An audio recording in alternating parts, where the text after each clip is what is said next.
caríssimos alunos da Faculdade Batista de Minas Gerais. Eu gostaria, a princípio, de lembrar com vocês como nós começamos o nosso curso. Se vocês se lembrarem bem, vocês vão se recordar que nós começamos usando uma metáfora para darmos a partida no estudo da filosofia. A metáfora é a metáfora do navegar.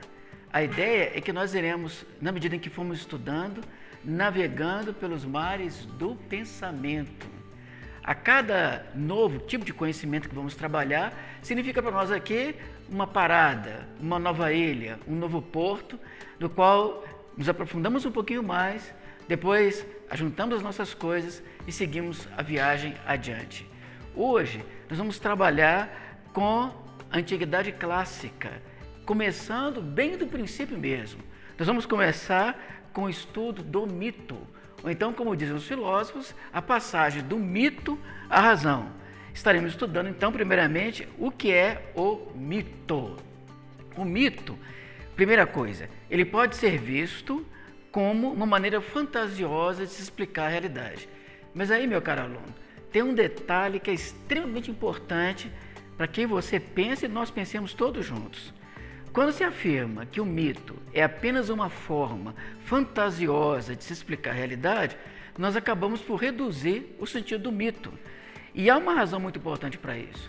É que o mito não só é uma fantasia, mas ele fala, por exemplo, dos desejos do nosso coração. O mito fala de um certo modo de perceber a realidade. O mito fala de um modo de construir o conhecimento. Então, dessa maneira, estudar o mito é extremamente importante. Portanto, uma primeira ideia a ficar bem clara na sua mente, na mente de todos nós, é que o mito é o ponto de partida para a compreensão do ser. Ora, o que significa isso? Essa primeira impressão que você tem da realidade, esse primeiro conhecimento, esse primeiro contato que nós temos com o mundo, ele é formado a partir das sensações que nós sentimos, daquilo que passa não só pela nossa mente, mas também aquilo que passa pelo nosso coração. Por isso que quando se estuda aquelas histórias antigas, as histórias dos mitos, nós também estamos, de uma certa maneira, estudando como nós somos como pessoas, como nós nos estruturamos como indivíduo. É por isso que se diz que o mito é a nossa primeira leitura do mundo. E também é nesse sentido que se afirma que, ao estudarmos o mito, nós acabamos por descobrir as raízes do desejo humano. Ou seja, aquilo que brota do fundo da nossa alma, do fundo da natureza humana. Uma outra coisa que é muito importante é que o mito pode ser visto e deve ser visto como uma verdade intuída. Bem, calma, é preciso explicar bem o que é uma verdade intuída. A verdade intuída é aquela que acontece espontaneamente, é aquela que acontece como algo que brota de repente na nossa vida. Ela não passa necessariamente por uma reflexão racional, sistemática e profunda. Na verdade, é por isso mesmo que nós associamos esse primeiro tipo de pensamento humano com a emoção e com a afetividade. Além disso, é preciso que você compreenda, caro aluno, que o mito, para os antigos, tinha uma função muito importante. E uma dessas funções, daquelas básicas, é que o mito age de uma tal maneira a acomodar e tranquilizar o ser humano em um mundo assustador. Para que nós compreendamos isso, eu gostaria de lembrar com vocês alguns dos mitos antigos. Por exemplo, eu vou lembrar com vocês a história de um mito do norte da Europa, a história de um deus chamado Odin. O deus Odin era o deus da chuva. Na verdade, esse Deus, ele operava em um povo que vivia fundamentalmente a partir do cuidado da terra. Era uma nação completamente agrícola. Nesse sentido, cultuar esse Deus é extremamente importante, porque quando eles precisavam que a chuva caísse do céu para molhar a terra, de tal modo que ela se tornasse propícia a receber a semente, então isso significava que essa divindade mítica, Odin, deveria ser agradada o suficiente para que no tempo certo e na hora certa mandasse a chuva.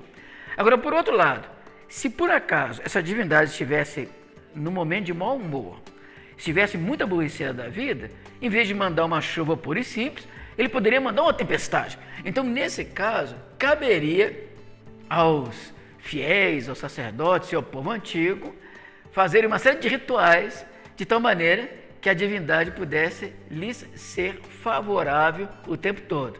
Em outras palavras, mandar a chuva na hora certa, no momento certo. O outro detalhe que é muito importante é que os homens primitivos não tinham formas, meios como nós, nos tempos de hoje, para enfrentarmos os medos dessa vida.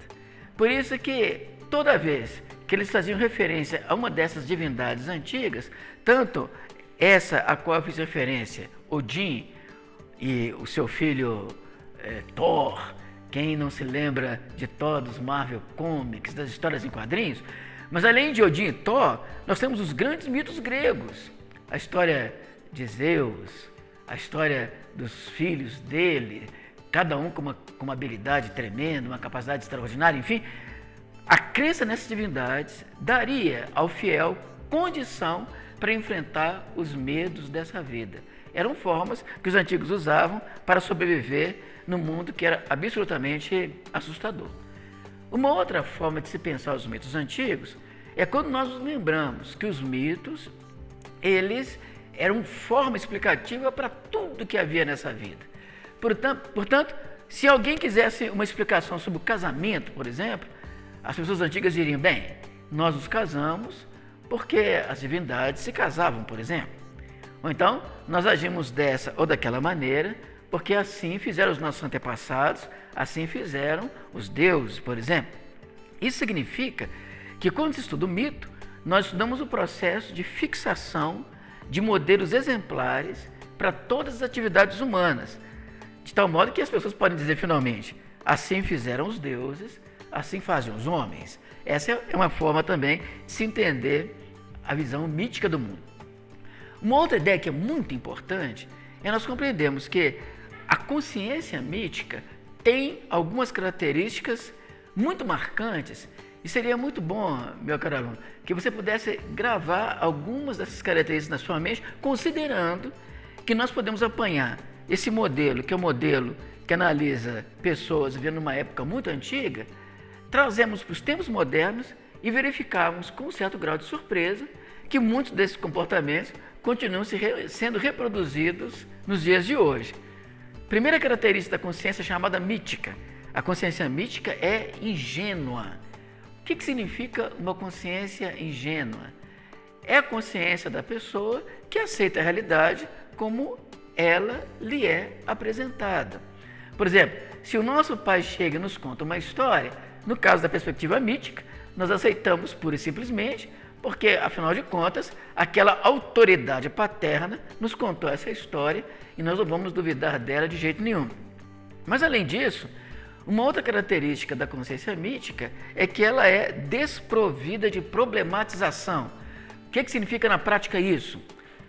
Uma consciência desprovida de problematização corresponde àquele modo de ser do ser humano de não questionar quando entra em contato com um novo conhecimento, com um novo saber.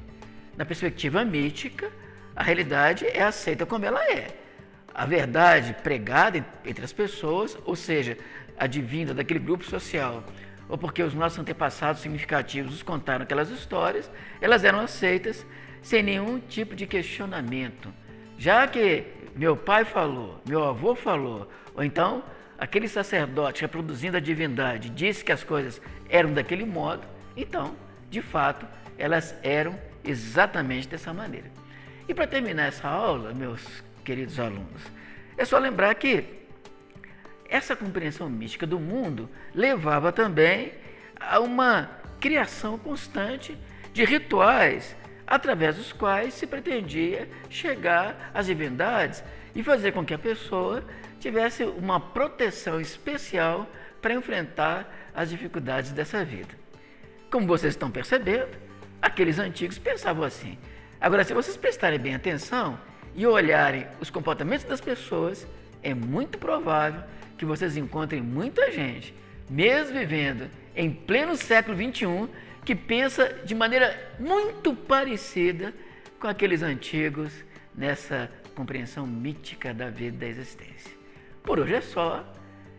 Vamos aguardar a nossa próxima aula, continuando essa viagem pelo mundo antigo.